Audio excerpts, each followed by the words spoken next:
اعلی حضرت مفتی اعظم حجت الاسلام بریلی تجھے سلام۔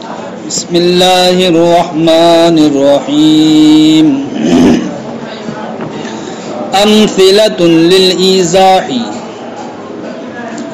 ما قبل میں آپ نے جانا کہ معرف کے لیے دو شرطیں تھیں۔ کیا تھی صاحب؟ معرف کے لیے دو شرطیں تھیں۔ پہلی شرط کیا تھی؟ کمیت کے اعتبار سے۔ کمیت کے اعتبار سے شرط یہ تھی کہ معرف معرف کے مساوی ہونا چاہیے۔ معرف کیوں؟ اس لیے کہ اگر مساوی نہیں ہوگا تو پھر تعریف یا تو اپنے افراد کو جامع نہ رہے گی یا پھر دخول غیر سے مانع نہ رہے گی، یا تو اپنے افراد کو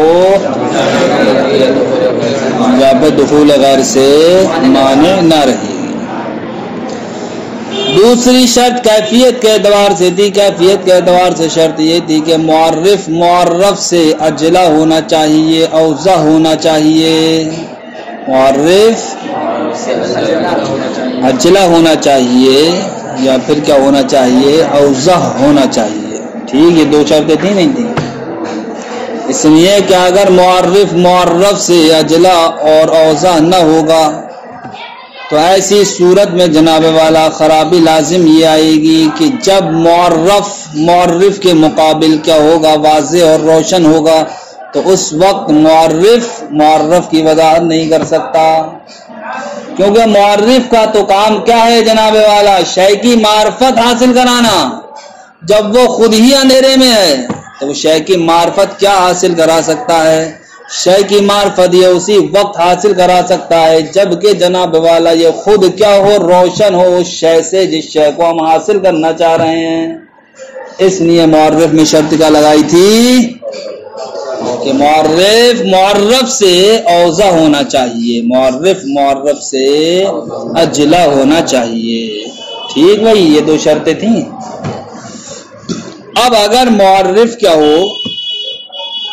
معرف سے اجلا یا اوضح نہ ہو بلکہ کیا ہو؟ اخفا ہو، اس کی مثال کیا ہوگی؟ یا کمیت کے اعتبار سے معرف معرف کے مساوی نہ ہو بلکہ جناب والا معرف معرف سے کیا ہو؟ عام ہو، یا دوسری صورت کہ معرف معرف سے کیا ہو؟ خاص ہو۔ تو ان کی مثالیں کیا ہوں گی؟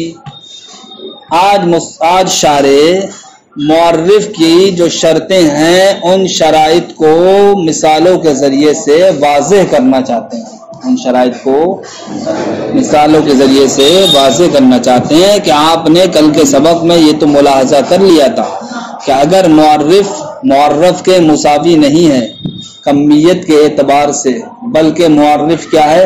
عام ہے، اور معرف کیا ہے؟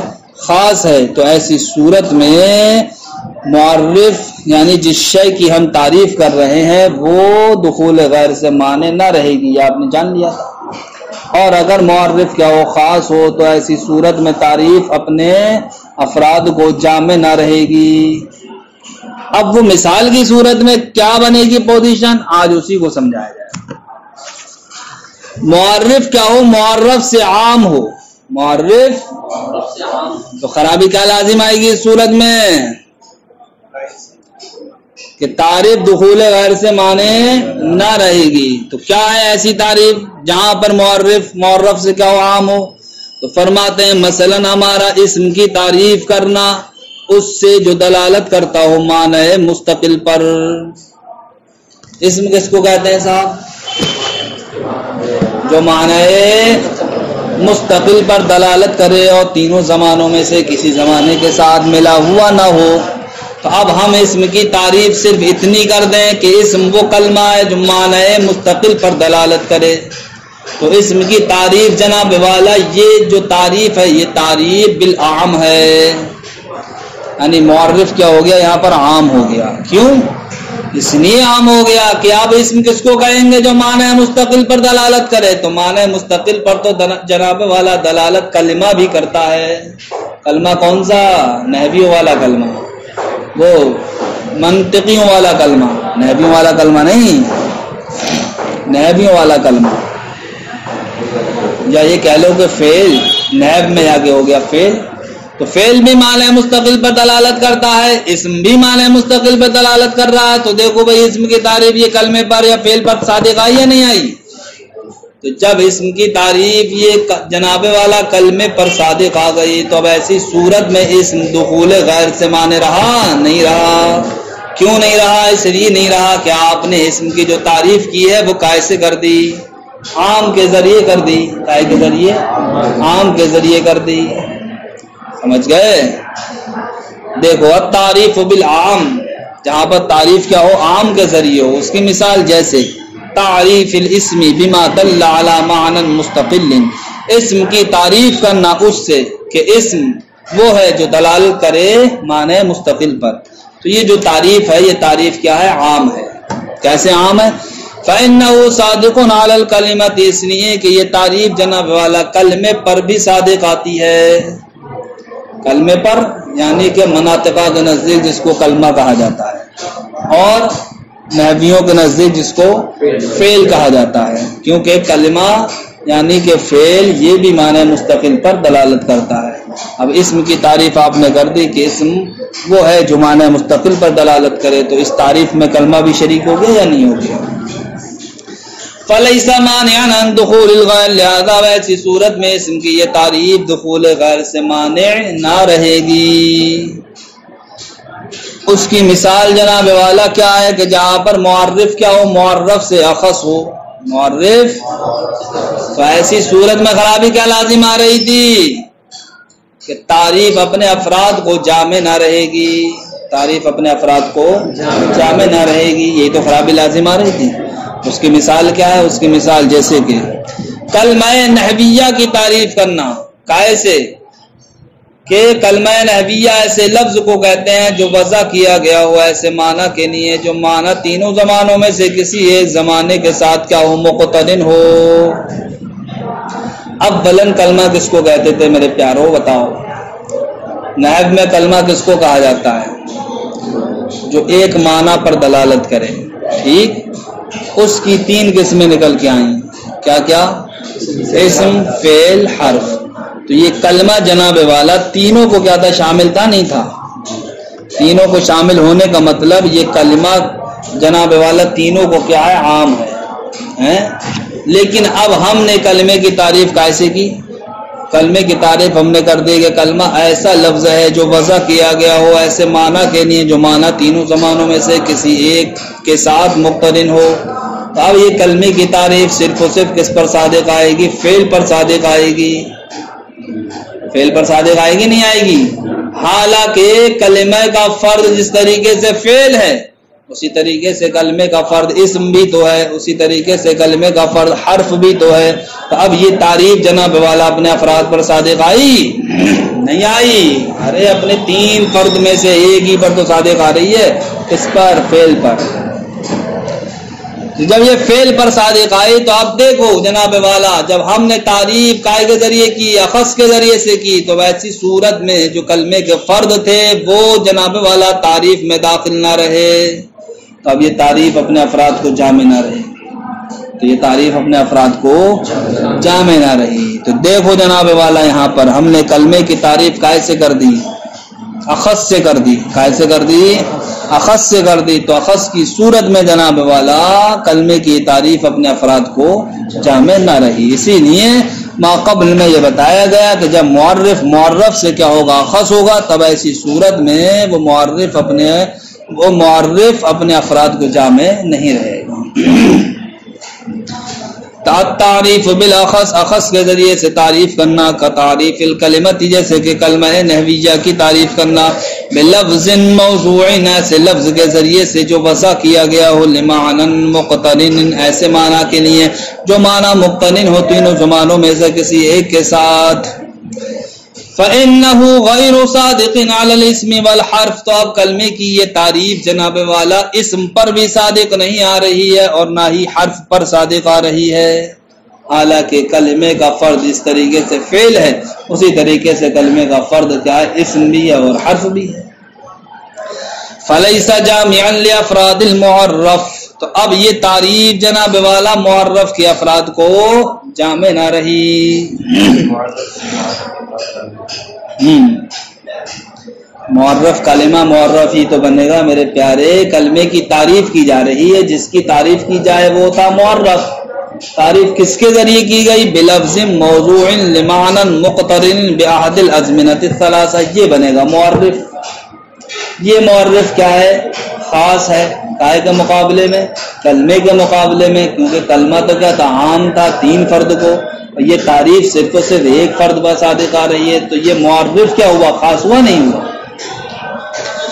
ایسے ہی جناب والا رسول کی تعریف کرنا کیسے؟ ایسے بشر سے کہ جس کو اللہ رب العزت نے احکام کی تبلیغ کے لیے بھیجا ہو، تو یہ بھی جناب والا کائے کے ذریعے تعریف کرنا ہے، اخص کے ذریعے تعریف کرنا ہے۔ کائے کے ذریعے؟ کیوں؟ اس لیے کہ رسول تو عام ہے، رسول بشر بھی ہوتا ہے اور رسول فرشتہ بھی ہوتا ہے، لیکن آپ نے جو تعریف کی ہے رسول کی وہ کیا کی ہے؟ بشر سے کی ہے، تو اب یہ تعریف صرف اور صرف بشر ہی کو تو صادق ہوگی یا جناب والا فرشتے کو بھی صادق ہو جائے گی؟ بتاؤ۔ تو اب رسول کی یہ تعریف صرف اور صرف کس کو شامل ہوئی؟ بشر کو شامل ہوئی، تو اب یہ تعریف اخص کے ذریعے ہوئی یا نہیں ہوئی؟ یہ تعریف کیا ہو گئی؟ خاص ہو گئی، حالانکہ معرف کیا تھا؟ عام تھا۔ کیا تھا؟ معرف عام تھا، وہ جس طریقے سے بشر کو شامل تھا اسی طریقے سے فرشتوں کو بھی کیا تھا؟ شامل تھا، کیونکہ اللہ رب العزت ارشاد فرماتا ہے اللہ یصطفی من الملائکۃ رسلا ومن الناس، کہ اللہ رب العزت فرشتوں میں سے اور لوگوں میں سے رسول چن لیتا ہے۔ تو اللہ رب العزت کے اس فرمان سے کیا پتہ چلا کہ رسول جہاں فرشتہ ہو، جہاں انسان ہوتا ہے وہیں رسول فرشتہ بھی ہوتا ہے۔ لیکن آپ نے جو تعریف کی ہے اس تعریف کے اعتبار سے رسول کس کو کہیں گے؟ صرف بشر کو کہیں گے۔ تو رسول کا ایک فرد جو فرشتہ تھا وہ خارج ہوا یا نہیں ہوا؟ جب وہ خارج ہو گیا تو یہ تعریف کیا ہو جائے گی؟ اپنے افراد کو جامع نہ رہے گی۔ تو یہ جامع کیوں نہیں رہی؟ اس لیے نہیں رہی کہ یہاں پر معرف کیا ہو گیا؟ اخص ہو گیا معرف کے مقابلے میں۔ بقا تعریف الرسول، اور جیسے کہ رسول کی تعریف کرنا بے بشر، ان ایسے بشر سے کہ ارسلہ اللہ لتبلیغ الاحکام، کہ اللہ رب العزت نے جس کو احکام کی تبلیغ کے لیے بھیجا ہو، فإنه غیر صادق علی رسل الملائکہ، تو اب یہ رسول کی تعریف رسول ملائکہ پر صادق نہیں ہے، لہذا ایک فرد کیا ہو گیا؟ خارج ہو گیا۔ وقال تعالی، حالانکہ اللہ رب العزت ارشاد فرماتا ہے اللہ یصطفی من الملائکۃ رسلا ومن الناس، اس آیت کریمہ سے ہم کو پتہ چلتا ہے کہ جہاں پر رسول کیا ہوتا ہے؟ انسان ہوتا ہے، وہیں پر رسول فرشتہ بھی ہوتا ہے۔ فَلَيْسَ جَامِعًا لِأَفْرَادِهِ، تو اب یہ رسول کی تعریف اپنے افراد کو جامع نہ رہی۔ تو جامع کی صورت میں نہ رہی جبکہ معرف کیا ہو؟ معرف سے اخص ہو، لہذا جب معرف سے اخص ہوگا تب ایسی صورت میں خرابی یہ لازم آئے گی کہ تعریف اپنے افراد کو جامع نہ رہے گی، اور جب معرف سے کیا ہوگا؟ عام ہوگا، تو خرابی کا لازم آئے گی کہ تعریف دخول غیر سے معنی نہ رہے گی۔ التعریف بالمساوی معرفۃ وجہالہ، اور جناب والا تعریف کرنا مساوی کے ذریعے سے۔ کون سے مساوی کے ذریعے سے؟ جو معرفت اور جہالت میں کیا ہو؟ برابر ہو، جو معرفت اور جہالت میں برابر ہو۔ حالانکہ آپ کو تعریف کیسے کرنا تھی؟ جو معرفت میں کیا ہو؟ اعلیٰ ہو، اوسع ہو، اجلا ہو، تبھی تو وہ تعریف آپ کی درست ہوتی۔ لیکن یہاں پر آپ نے جو تعریف کر دی ہے وہ تعریف جناب والا معرفت اور جہالت میں کیا ہے؟ مساوی ہے، معرفت و جہالت میں برابر ہے۔ جیسے روزے کی تعریف کرنا، اس سے کہ روزہ کس کو کہتے ہیں؟ عبادت خاصہ کو کہتے ہیں۔ تو اب تمہیں اس سے کیا کچھ پتہ چلا؟ اگر تم ہم سے سوال کرو کہ روزہ کس کو کہتے ہیں، ہم جواب میں کہہ دیں کہ روزہ کہتے ہیں عبادت خاصہ کو، تو جو حال تمہارا روزے کی صورت میں تھا، سمجھئے کہ روزے کو آپ جانتے ہی نہیں تھے کہ کس کو کہا جاتا ہے، اب جاننے کے بعد بھی حال وہی رہے گا کہ عبادت خاصہ کو میں نے جو تعریف کری کہ روزہ کہتے ہیں عبادت خاصہ کو، تب بھی آپ کا حال وہی رہے گا کہ لفظ صوم سے جیسے آپ تعریف سے پہلے ناواقف تھے، ایسے ہی آپ تعریف کے بعد بھی کیا ہوگا؟ ناواقف، اس لیے کہ یہ تو معلوم ہی ہے صاحب کہ عبادت ہے روزہ، لیکن وہ کون سی عبادت ہے؟ عبادت بدنیہ ہے، یہ کس تعلق سے ہے، کس طریقے سے وہ ہوتی ہے، سمجھ گئے؟ تو اب یہاں ہم نے جو روزے کی تعریف کی وہ ایسی چیز سے کی جو معرفت و جہالت میں کیا ہے؟ برابر ہے۔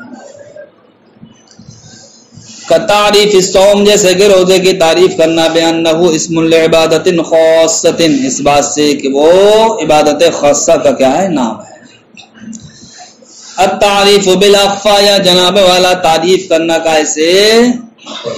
اخفا چیز سے، کیسے؟ اخفا چیز سے۔ معرف کا کیا ہونا ضروری تھا؟ اوضح اور اجلا ہونا ضروری تھا، نہ کہ اخفا ہونا۔ اب اگر آپ تعریف کریں گے اخفا کے ذریعے سے تب بھی شے واضح نہیں ہو پائے گی۔ جیسے کہ حرکت کی آپ تعریف کریں کہ حرکت کہتے ہیں قوت سے فعل کی جانب نکلنا آہستہ آہستہ، تو حرکت تو تمہارے لیے آسان تھا، لیکن اب جب تعریف کی نا ہم نے جس عبارت سے، کیا کہا ہم نے؟ حرکت کہتے ہیں قوت سے فعل کی جانب آہستہ آہستہ نکلنا۔ اب تم چکر میں پڑ گئے، قوت کس کا نام؟ سمجھ گئے؟ فعل کس کا نام؟ تو ہم نے تعریف جس عبارت کے ذریعے سے کی وہ تعریف جناب والا اس شے کے مقابل اور زیادہ پوشیدہ ہو گئی۔ تو اب بتاؤ حرکت تمہارے نزدیک واضح ہو پائے گی؟ نہیں ہو پائے گی۔ اب آپ پہلے قوت کو سمجھو، قوت کسے کہتے ہیں، پھر فعل کو سمجھو، فعل کسے کہتے ہیں، پھر کہیں جا کے سمجھو گے کہ ہاں حرکت اس کو کہتے ہیں۔ تو اب یہاں پر حرکت کی جو تعریف کی گئی وہ کیسے کی گئی؟ اخفا چیز سے کر دی گئی۔ جیسے کہ حرکت کی تعریف کرنا بأنہا خروج من القوت الى الفعل تدریجا، کہ حرکت کہتے ہیں قوت سے فعل کی جانب آہستہ آہستہ نکلنا۔ یہ جتنی بھی مثالیں پیش کی گئیں ان تمام مثالوں کی صورت میں معرف کا تحقق نہیں ہو پا رہا ہے۔ معرف کا تحقق کب ہوگا؟ جبکہ جناب والا معرف کے مساوی ہو کمیت کے اعتبار سے، اور معرف سے اجلا ہو، اوضح ہو کیفیت کے اعتبار سے۔ اس کی مثال کیا بنے گی؟ تو فرماتے ہیں جیسا کہ کلمہ نحویہ کی تعریف کرنا کیسے؟ ایسے لفظ سے جو لفظ وضع کیا گیا ہو معنی مفرد کے لیے۔ کلمہ کس کو کہتے ہیں؟ وہ ایسا لفظ ہے جو معنی مفرد کے لیے وضع کیا گیا ہو۔ تو جب ہم کلمے کی تعریف کریں گے ایسے لفظ سے جو لفظ وضع کیا گیا وہ معنی مفرد کے لیے، تو یہ تعریف جناب والا اپنے افراد پر بھی صادق آتی ہے، لہذا یہ کمیت کے اعتبار سے کیا ہو گئی؟ برابر ہو گئی۔ اور جناب والا ہمیں اس کے ذریعے سے کلمے کی معرفت بھی حاصل ہو جاتی ہے، شے ہمارے نزدیک واضح اور روشن بھی ہو جاتی ہے۔ اور جناب والا جس کے ذریعے سے تعریف کی گئی ہے وہ کلمے کے مقابل کیا ہے؟ واضح اور روشن بھی ہے۔ اس لیے کہ آپ سے کیا کہا گیا کہ ایسا لفظ ہے جو تنہا ایک جو وضع کیا گیا ہو معنی مفرد کے لیے۔ ٹھیک، تو آپ یہ تو جانتے ہی ہیں کہ لفظ کبھی ایک معنی کے لیے وضع کیا جاتا ہے اور کبھی چند معنی کے لیے وضع کیا جاتا ہے۔ تو یہ جو تعریف ہے یہ جناب والا بالکل شرائط پر کیا ہے؟ کھری اتر رہی ہے، اس لیے یہ تعریف کیا ہے؟ درست ہے۔ تعریف بالمساوی کمن ولا جلا کیفن، ہو تعریف جناب والا کرنا مساوی کے ذریعے سے کمیت کے اعتبار سے، اور اجلا سے کرنا کیفیت کے اعتبار سے۔ اس کی مثال جیسے کہ کلمہ نحویہ کی تعریف کرنا بلفظ لفظ کے ذریعے سے وضع جو وضع کیا گیا ہو معنی مفرد کے لیے۔